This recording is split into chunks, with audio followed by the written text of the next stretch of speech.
Hello, and thank you for joining me.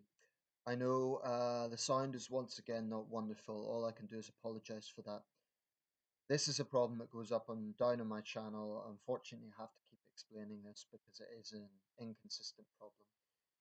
But until I can afford a new laptop, there really is nothing else I can do. I've got the volume at full volume. I'm speaking directly into the microphone. Yeah, so I do apologize for that, but I'm going to continue uploading videos regardless of the sound, simply for a record. So even if I'm the only one who hears it, it's a record anyway. Okay, so I want to talk about the subject of blasphemy around the world. Usually, when I talk about the subject, I tend to be specific to a certain country. I focus on Pakistan on a number of occasions because Pakistan is one of the worst examples, in my opinion, one of the most regressive examples. And to any Pakistani viewers, I'm not insulting the whole nation of Pakistan, I'm just talking about blasphemy laws. Um, there have been two high profile cases recently, one in an Islamic country and the another in a Western country. The Western country is the Republic of Ireland, and the British comedian and social commentator, writer, well known public figure Stephen Fry apparently had blasphemy charges brought against him because an anonymous viewer complained about a joke he told about God on some sketch. I don't know all the details, but I will say this: Stephen Fry is not going to end up in prison. That's unthinkable. But the very fact that such a charge could be pursued by the Garda, the Irish police, is utterly absurd, and it has rightly shone a spotlight on Ireland. Ireland is the probably the sole Western country that still has quite a religious dogma attached to these sort of blasphemy attitudes. Um, Incidentally, it's also the only European country at the moment, at least the only Western European country that has a very conservative line on abortion. But that's for another subject. I'm just making the point that we always assume that blasphemy is a domain of progressive Islamic states, and I think there is a difference. Stephen Fry is not going to be killed. He's not going to be executed. He's not going to go to jail. But the very fact this can be humoured is utterly disgraceful. And I know a lot of Irish people feel embarrassed by it because the very fact that this could still happen. Proportionally, Ireland probably is a bit more religious than the UK, but seriously, it's the 21st century, and for this to take place in Ireland, we're not talking about Pakistan or Saudi Arabia, but Ireland, a modern Western country. Anyway, the other high-profile case is in Indonesia. That's also significant. In the case of Indonesia, it is the governor of Jakarta, who is of Christian background. He's known by his Chinese nickname Ahok.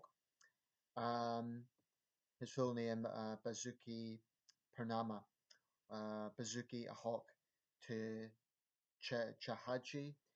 Excuse me, Chahaja Purnama. I do apologize if I'm pronouncing names wrong, incidentally. He was imprisoned last week for 2 years on charge of insulting Islam. 2 years. This man is being put away. He should be seen as a prisoner of conscience.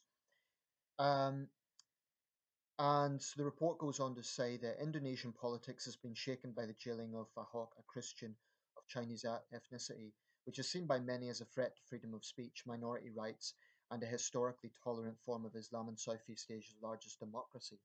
This is why it's significant. Incidentally, that's from the Asian correspondent. This is why it's significant. Indonesia has long been seen as the sort of moderate model of Islam, and certainly by contrast to a country like Pakistan or Iran or Saudi Arabia, it is moderate. But there has clearly been a regressive path in recent years, and I'm concerned that President Widodo is not going to step up on this. When he came in with big promises, and he was a man of the people and all the rest of it. But this is a serious human rights violation.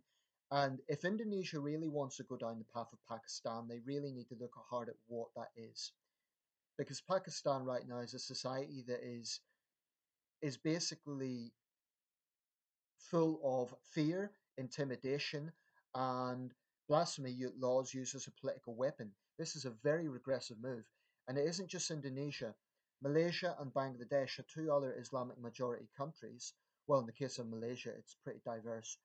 Um, but again, they have never traditionally been seen as ultra conservative, and yet in Bangladesh we see a disturbingly high number of bloggers being hacked to death by Islamists, and also moves by Islamists in Malaysia to impose Islamic law on the rest of Malaysia, even though Malaysia takes pride in being a very diverse society. This is very worrying. If we were talking about Pakistan, it would be terrible, but not surprising.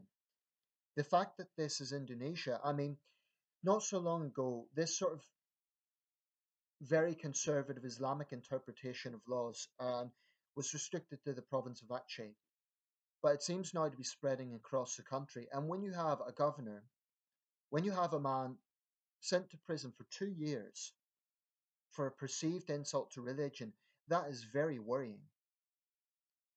I basically see blasphemy laws as an abomination. And what I would say to anyone of faith, if you believe in blasphemy laws, if you believe in persecuting someone for having an opinion about a religion, what I would suggest is your religion is very weak.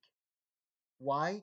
Because if your God is all powerful, if you need if your religion is so wonderful and so great, why do you need laws to protect it? Why would it not protect itself? Let God judge them. If you really feel that insult to religion is such a terrible thing, you can debate with those people, debate on the points, or let God deal with it.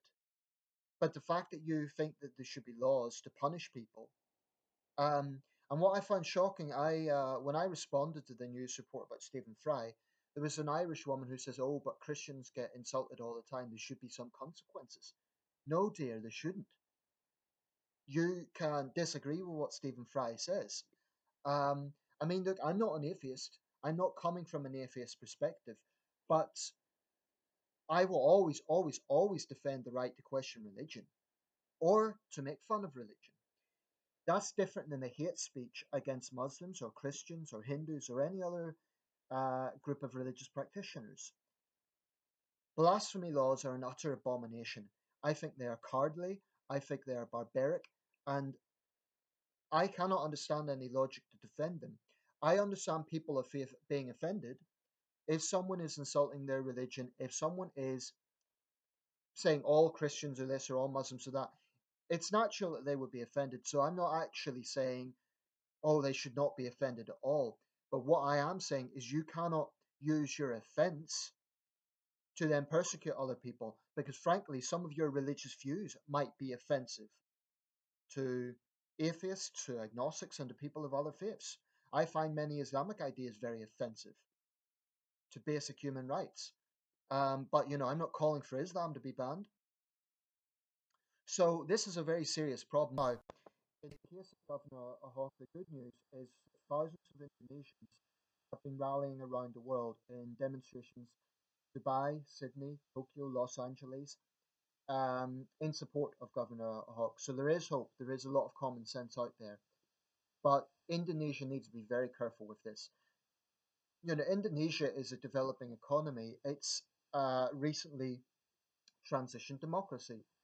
It's a new democracy, 20 years. I think Indonesia has a lot of potential. Please, please, please, Indonesia, do not bring yourself back with these regressive laws. They're not needed, and they're going to bring your country back. And I'm not telling Indonesia what to do, but that is my honest thoughts. It's my honest observation.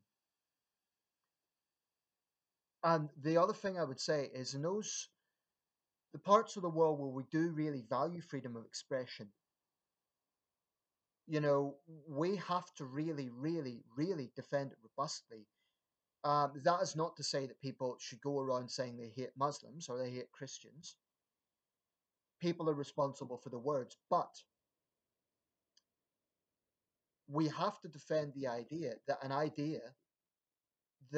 ideology, that a faith can be criticized, can be scrutinized. And again, I repeat, if you feel that there should be laws against criticizing your religion, you must be very insecure about your religion. Um, I'm not saying people have to agree with criticism of religion. What I am saying is you have to tolerate it. You have to accept that other people see things differently than you. You can still defend it, but this is regressive nonsense. We are in the year 2017, and it saddens and angers me that this still happens. Um, so I'll leave it there. Incidentally, Governor Ahok, I really do apologize if I'm pronouncing his name wrong, but apparently he also received death threats as he was being transferred from prison to prison. This is a disgrace. And I call on President Widodo, please, please consider how this will look to the rest of the world. Um, I'll leave it there, but basically summed up, I think blasphemy laws are cowardly because they come from a point of insecurity and they are despicable. They are used as a form of persecution against dissent. I hate them.